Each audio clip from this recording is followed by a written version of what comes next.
5 मई 2024 इस दिन ये डिसाइड हो जाएगा कि तुम डॉक्टर बनोगे या नहीं।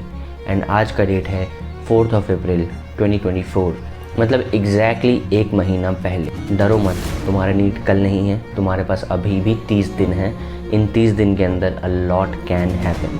इफ़ यू आस्क मी कि इस 30 दिन में हम क्या ही कर लेंगे, then let me tell you a story. There was a friend of mine जो कि टेस्ट में 400 450 के अराउंड स्कोर कर रहा था जब मैं नीट की तैयारी कर रहा था, और जब मेरे नीट से एक महीने पहले का टाइम था। At that time that guy use to score around 390 something, और रफली 400 मान लो, कभी कभी 400 से नीचे भी जाता था, बट ऑलमोस्ट 400 420 430 तक स्कोर करता था। ठीक है, that guy kept on improving, और वो एक महीने के अंदर अपने सारे टेस्ट पेपर को एनालाइज करना उसने शुरू करा। और जब मैं पेपर एनालाइज करता था तो मैं उसको बताता था कि देखो ऐसे ऐसे पेपर एनालाइज कर रहा हूँ यार, देख इससे ना बहुत मार्क्स इंप्रूव हो रहे हैं। Because trust me, I learn how to analyse paper very late in my preparation. मुझे बहुत बाद से चीज़ पता चली। तो आई टोल्ड हिम ऑल्सो कि तुम भी ऐसे ऐसे करो एंड देखो इससे मेरे मार्क्स बढ़ रहे हैं, and try it once. And उसने वो सेम चीज़ ट्राई करा, उसने पेपर एनालाइज करना शुरू करा। जो गलती होती थी उनको रिवाइज करता था लगातार, फुल टेस्ट के प्रीवियस ईयर क्वेश्चंस पे बिल्कुल ध्यान से करने लग गया। एक चीज़ एनालाइज करके वो सिर्फ PYQ उसको देख करके ये नहीं सोचता था कि हाँ ठीक है आंसर याद कर लो, वो देख के समझता था कि अगर इसके जैसा क्वेश्चन भी आता है तो भी मैं इसको सॉल्व कर पाऊँ। एंड विद दैट एटीट्यूड, और खुद को पॉजिटिव रख के, खुद को बिना एक बार भी नेगेटिव सोचे हुए, दैट गाय टेस्ट के अंदर ही अंदर वो 400 से 450, 450 से 500, और 500 से एग्ज़ाम के 4 दिन पहले तक वो बंदा 550 560 तक स्कोर करने लग गया था। And this is not something जो मैं आपको एक कहानी सुना रहा हूँ, this is very real, and he is one of my friend.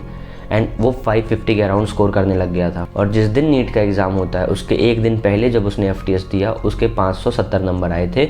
And he was very much confident भी था कि मैं 400 से यहाँ तक पहुँच गया हूँ, बट कहीं ना कहीं उसे ये डर भी लग रहा था कि मैं शायद नहीं कर पाऊँ। तो मैं जब टेस्ट में मार्क्स नहीं स्कोर कर पा रहा हूँ तो मैं नीट में कहाँ से ला पाऊँगा 650 मार्क्स। एंड गेस वॉट, वो एग्ज़ाम देने जाता है, अगले दिन नीट का पेपर देता है वो, और सारे पेपर के अंदर जितने भी क्वेश्चंस होते हैं उनको वो ध्यान से देखता है। तो उसको ये रियलाइज़ होता है कि जितना उसने पढ़ रखा था, जो जो उसका स्ट्रॉन्ग पार्ट था, मेजॉरिटी ऑफ द पेपर वहीं से आया था। अब बात क्या है कि ये उसकी थिंकिंग थी ऐसे कि मैंने जहाँ से पढ़ा पेपर वहीं से आया, but in real life situation क्या थी कि उस बंदे ने पूरा सिलेबस अच्छे से पढ़ रखा था, बस वो घबराता बहुत था और टेस्ट में गलतियाँ करता था, और अपने कम मार्क्स को देख करके वो हमेशा परेशान रहता था, और निगेटिव अप्रोच थी उसकी बहुत। उसने पढ़ सब रखा था, उसे आता सब कुछ था, बस एग्जाम में इतने सिली मिस्टेक्स करता था, इसलिए वो बंदा इतने कम मार्क्स स्कोर करता था। ऑन द अदर हैंड जब वो नीट में गया तो उसे लगा अरे ये सब तो जो भी क्वेश्चंस आए सब मेरे पढ़े हुए आए हैं, और अब मैं 570 से नीचे तो कहीं नहीं जाऊँगा क्योंकि मैंने इतना तो पढ़ लिया कि मुझे इससे कम मार्क्स तो आ नहीं सकते। तो और ये क्वेश्चन और उसके टेस्ट के पेपर से भी आसान क्वेश्चंस आए थे नीट के अंदर।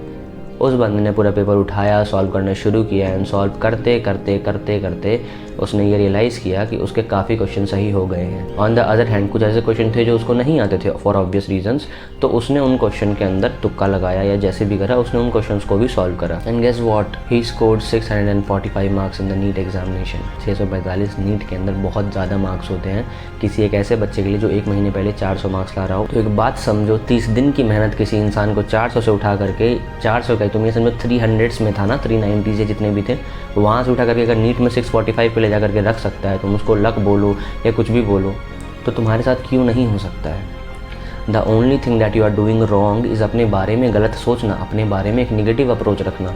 एस्पिरेंट सीरीज़ देखी होगी ना, उसमें क्या कहता है कि पॉजिटिव अप्रोच रखो। ठीक है, पढ़ाई करना इंपॉर्टेंट है, ठीक है, पढ़ाई हर कोई करेगा, पढ़ाई तुम भी करोगे, पढ़ाई मैं भी करूँगा, पढ़ाई वो बच्चा भी करेगा जो अपने 12th बोर्ड्स के लिए पढ़ रहा है। लेकिन एक कॉम्पिटिटिव एग्जाम की तैयारी जब आप करते हो तो अपने दिमाग को बिल्कुल शांत रखो, और दिमाग में ये सोचो कि तुमसे बेटर कोई नहीं है। जितनी मेहनत कर सकते हो, जितना एफर्ट डाल सकते हो, इन 30 दिन के अंदर डाल दो।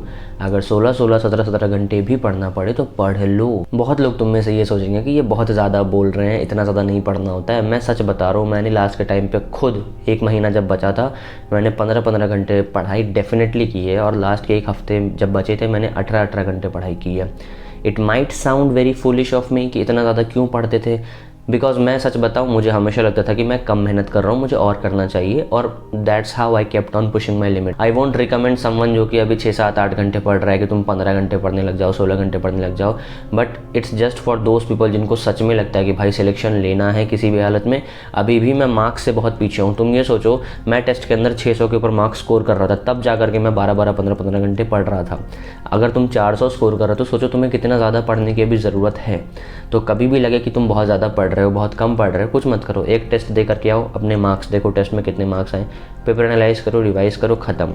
लेकिन अगर मान लो तुम्हारे मार्क्स 420 है, 450 है, 500 है, ये देखो कि अगर तुम्हारा टारगेट स्कोर 650 है तो तुम उससे कितना पीछे हो। अगर तुम 550 पे हो तुमको इतनी मेहनत करने की ज़रूरत है, अगर तुम 450 पे हो तो तुमको इतना मेहनत करना है अभी और। तो थिंक लाइक दैट कि तुम अपने टारगेट से कितना पीछे हो, उस हिसाब से तुम्हें और ज़्यादा मेहनत करनी पड़ेगी।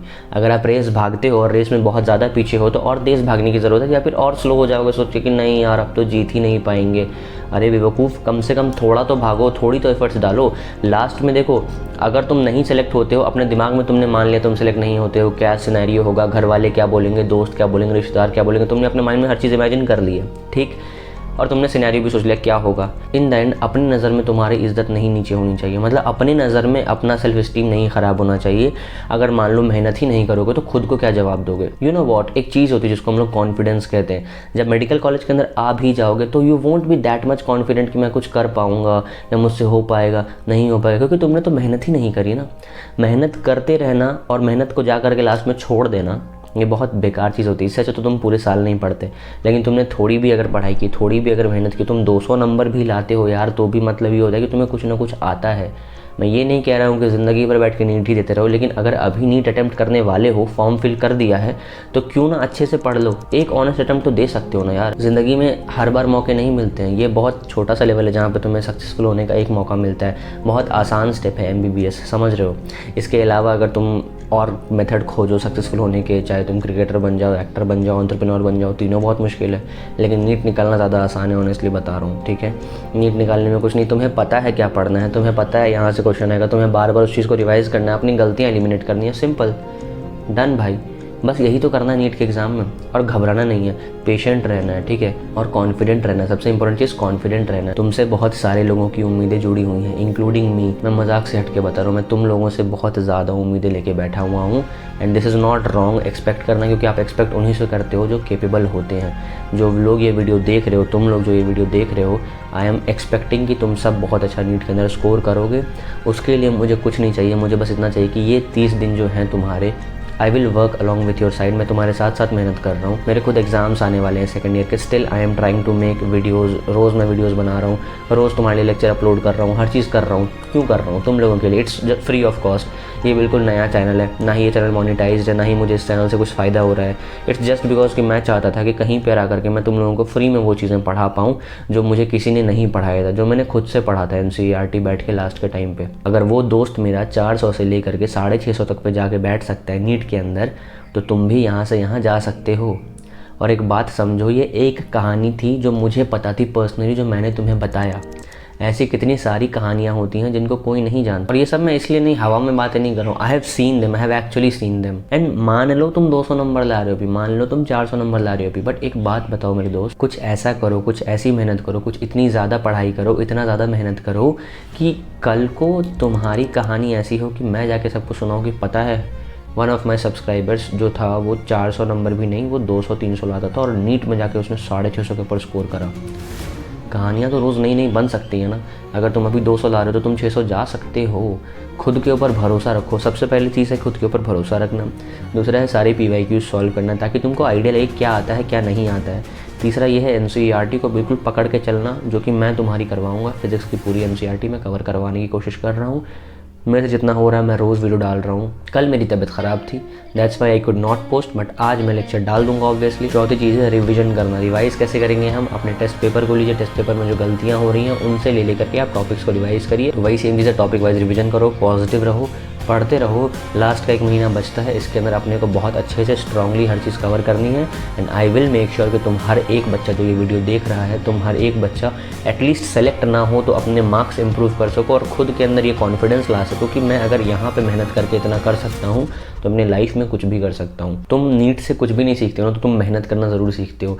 तुम 15-15 घंटे एक ही कुर्सी के ऊपर बैठना ज़रूर सीख। जो बंदा किसी भी कॉम्पिटिटिव एग्जाम की तैयारी कर लेता है वो सक्सेसफुल कहीं ना कहीं बाद में जाकर के हो ही जाता है डेफिनेटली, क्योंकि उसने मेहनत करना सीख लिया होता है, भले वो उसके फेवर में हो या फेवर में ना हो। तो दिस इज़ योर साइन कि तुम अब पढ़ाई करना शुरू कर दो अगर नहीं करा है तो, और अगर कर रहे हो तो और ज़्यादा मेहनत करो, अपने मार्क्स को और इम्प्रूव करो, एनालाइज करो। इन 30 दिनों के अंदर मेक श्योर कि तुम हर चीज़ अच्छा करो। लोगों की मत सुनो, कोई कुछ भी बोलता है, just be humble. There is a quote which says सर नीचे काम ऊपर, and you have to prove this my friend. I wish you all the best.